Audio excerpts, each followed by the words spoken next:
I was just watching this this interview with Jordan Peterson and Brett Johnson.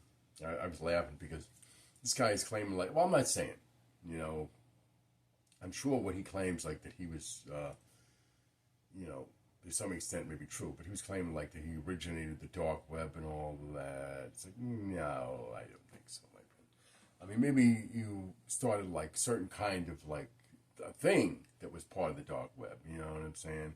I mean, because, yeah, maybe it predated the Silk Road, but it was networking on the internet for criminals long before that. I mean, ever heard of the IRC?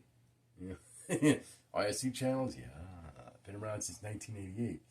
And I know for a fact, because I've been using the internet for 30 years, and I used to go on those IRC channels for, like, amusement, and all kinds of people around making all kinds of dirty deals.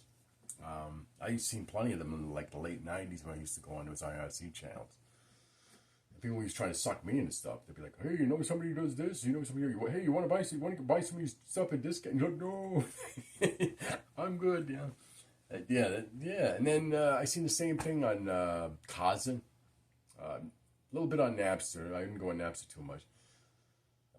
This is later on. It's like, but still before this. Brett Johnson said it's like he started in 2002. I'm like, that's kind of late to me. Like the Wild West of eBay, for example, to me was like 96 to like 2000, maybe 2002, really 2001, because there was an era like when people sold stuff on eBay. It was like there was a guy who sold fake hard drives.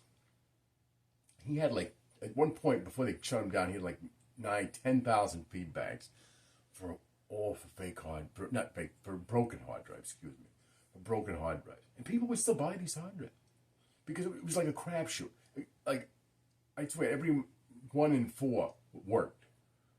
So people would say, "I'll take a chance," you know, because they were cheap, you know. So this guy's all he did was sell broken hard drives. There were tons of people like this on eBay. He was selling fake stuff or broken stuff, or, yeah. And this was all before 2002.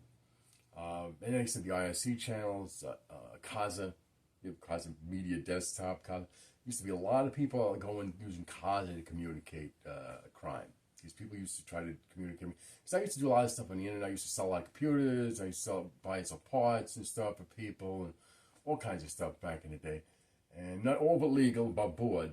But people used to try to suck me into, like, illegal stuff. I was like, no, I ain't getting involved. Yeah. But yeah, I came pretty close a few times. You know. But anyway, my point. This guy. All right, whatever he's, you know, I'm not saying that he didn't start something or whatever. I mean, I'm sure he did, but, you know, but internet crime networks, I mean, like, maybe they weren't structured, I'll admit, but they were there because, like, people were using whatever they could get at the time, like the IRC channels, the Kaza, whatever, Napster, to communicate, to find, you know, other criminals they could, you know, or products or sources or, you know, of whatever. There was plenty of that going on long before 2002. In the 90s, like I said, that was going on. And like I said, those IRC channels been around since the 80s. 88, I think. So that's all. You know, I love when people say, "Oh, I started it." No, not quite. But it wasn't me, though.